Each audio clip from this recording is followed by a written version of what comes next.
Hello everyone, this is Bob and Threadbare, and welcome back to Threadbare Reviews. This week, patron SCR Dest has asked me to take a look at a second Discworld novel, and they let me choose either another Night Watch novel or one of the Witches novels. And since I wanted to broaden my horizons regarding the Discworld series, I chose the novel Witches Abroad, which is the third Witches story and was published in 1991. And since there's nothing new to say about Terry Pratchett, we'll skip right on to the second part. The review. Desiderata Hollow is both a witch and a fairy godmother, and when the story starts, she dies and wills her wand to the younger witch, Margaret Garlick.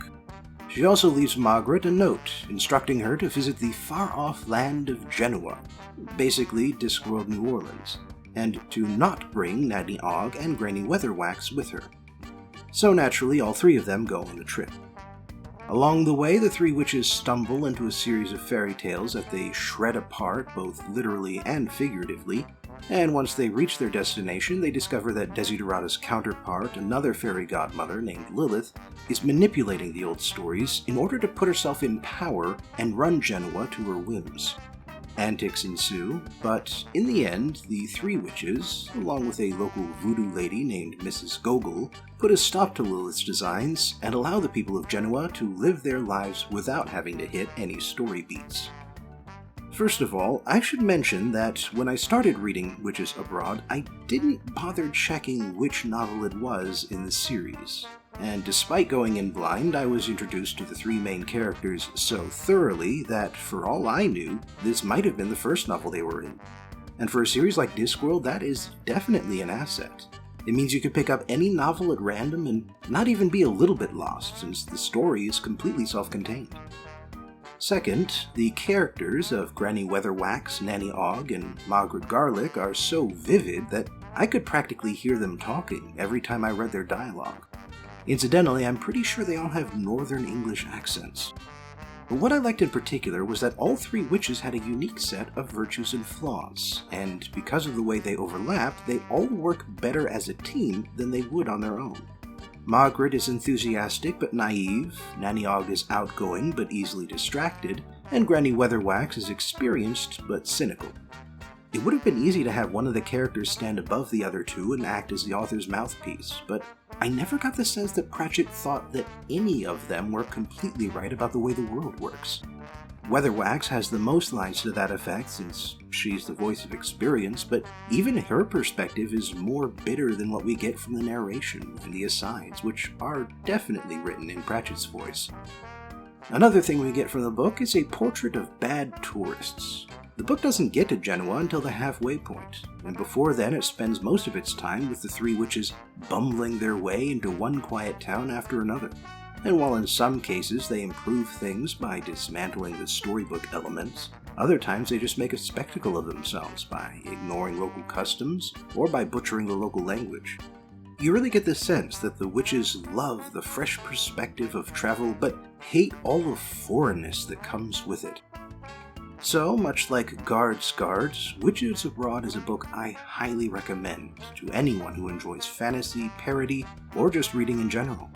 It's very accessible, the characters are strong, the world is interesting, the comedy is on point, and the themes are very thoughtful. Which brings me to the next segment. The analysis. Witches Abroad is a book about shallowness, depth, masks, deception, and most of all, reflections.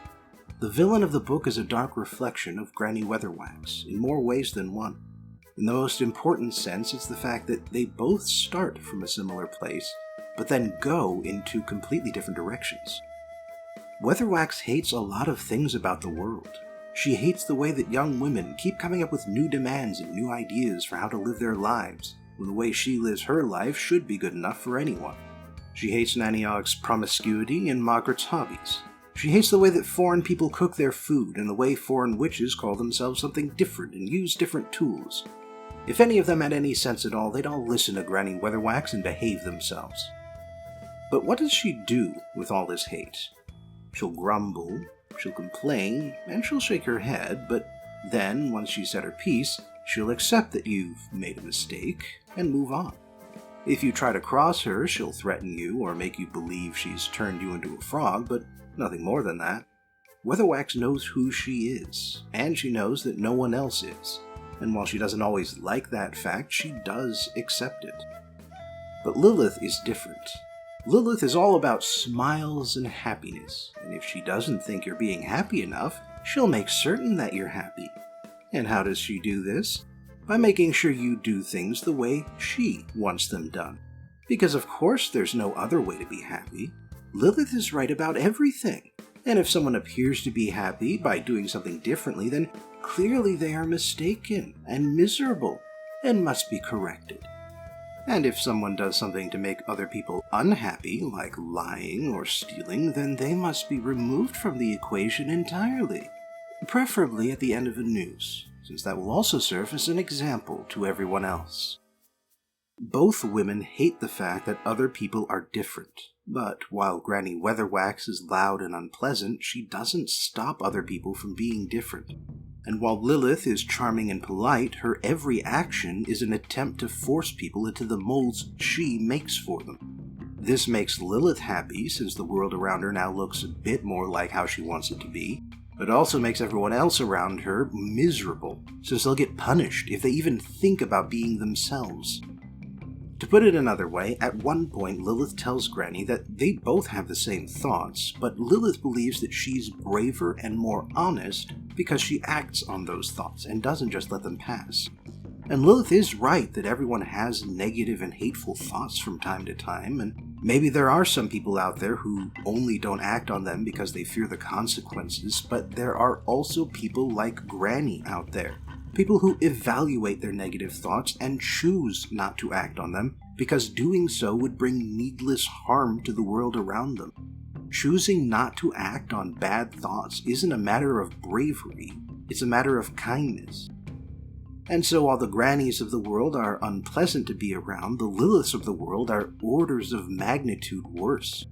Because you can stand up to a Granny Weatherwax, and in the end she'll accept your decision and agree to live and let live. But if you stand up to a Lilith, she'll smile at you, congratulate you for your courage, and then spend the next 10 years coming up with dozens of different ways to punish you for having the gall to be a different person. Thanks for joining me again for today's Threadbare review, and I hope I'll see you next time. Until then, please remember to like, share, and subscribe, and if you have a little extra money to spare, you can support me on Patreon. Link in the description.